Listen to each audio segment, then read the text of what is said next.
I think it was 62 to 58. From that point on, I think we got like 7 or 8 straight stops. I'm not sure on my math, but it was a lot in a row.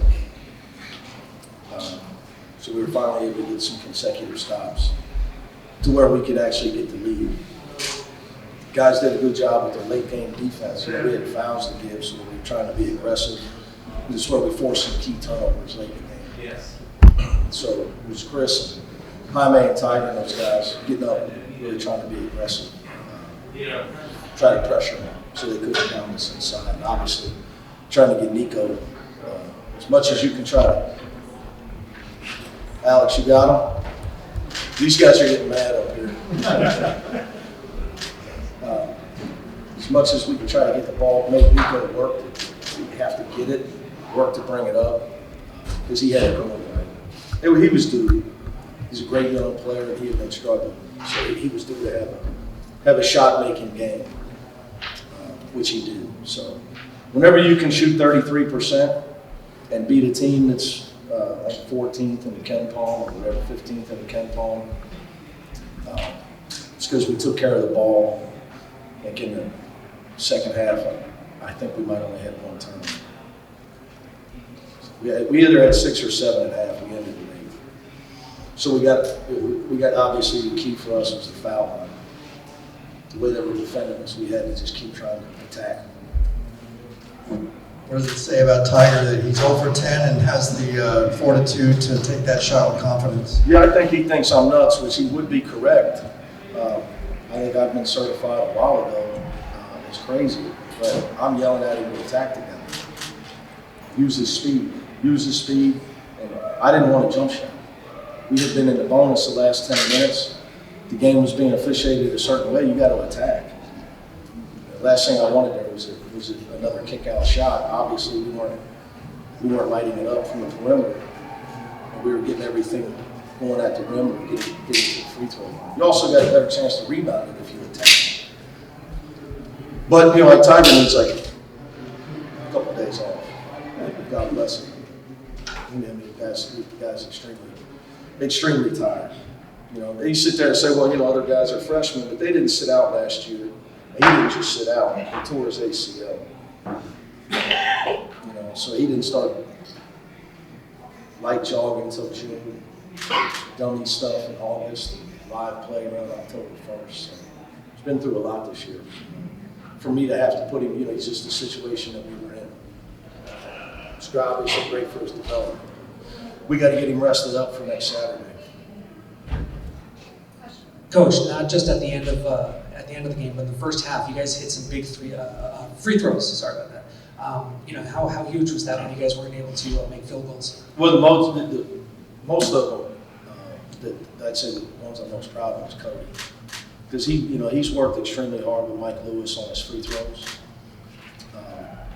And I think we shoot around 71%, and the reason we don't shoot over 75 is because he has struggled. But nobody on our team puts more time in on his free throw shooting than Cody. Nobody. It's not even close, by the way. So I was extremely happy for him. But when the game's being played a certain way, you've got to get yourself to the foul line. You guys were in last place, January 17th, 3-way tie for last place. Now you're in first place by yourself. What does it feel like in this moment? What about order? Oh.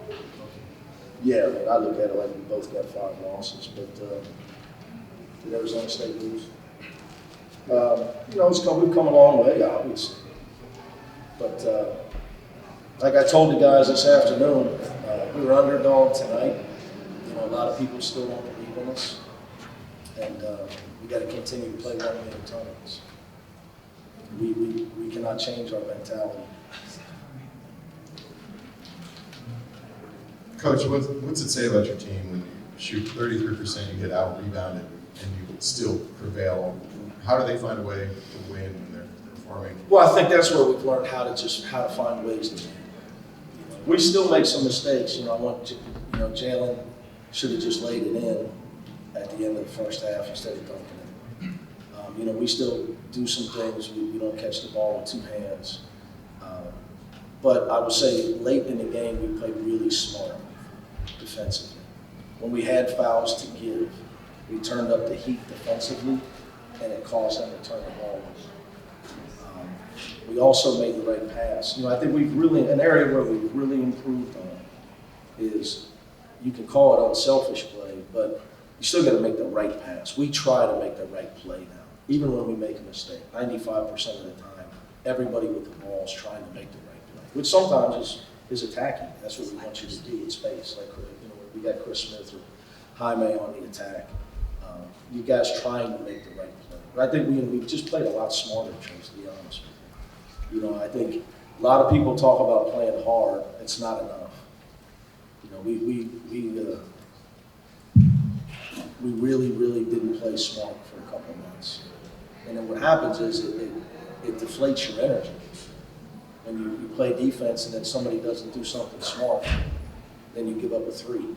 And then you go down the other end and you don't make the right pass. You're easily defended and you don't find the open man.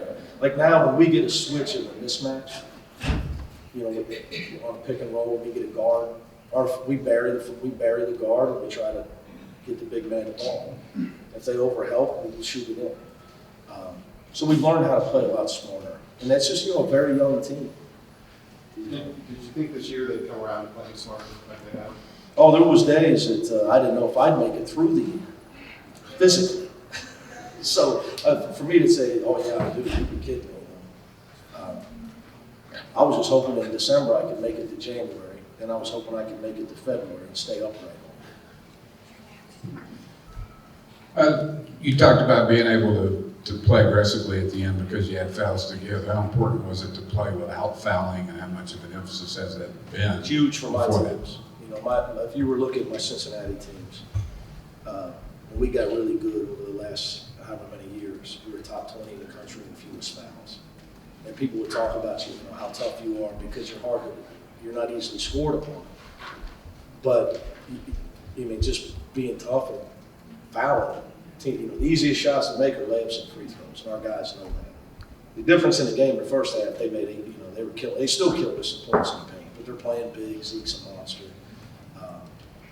They killed us on points in the paint, and then you got Nico running around with the ball. So, there's a reason for whatever they've been ranked all year. They got a couple NBA guys on their team. But it's always important to get back to playing small. I tell the guys when I got here, there's a lot of things. It's easy to foul. It's hard to move your feet. Two more.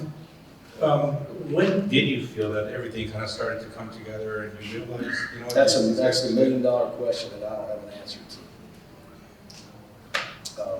Because what I would tell you is, I have coaching friends that come to practices, and like I told Ben, we had one of the best practices I've ever coached the day before we played North Carolina.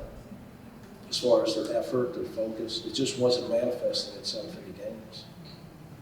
So it's not like, so for you guys to think, it changed one day because I yelled at him after the Stanford game, or I came in here all upset. We had been practicing better for a long time than we were playing.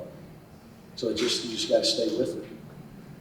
It's a credit to the guys that they stayed with it. There was a practical component tonight. I believe you clinched a first-round bye in the Pac-12 tournament. How meaningful is that to not have to have that extra game? Well, I think if you were to look at conference tournaments, the odds of winning the conference tournament are way better if you get a bye. Way better. Especially, we've been on a long run, so we need a couple of days off. It gives you an extra day off. Late in the year, I think it can help you. Still got a little games. But I would say sit down and get one of the analytics guys to tell you the Power 5 leagues, how many times a team has won the conference tournament without a bye. Very few. I know everybody's going to say UConn did it and they won the title. The reason everybody knows that is because it never happens. So, it's an aberration. So.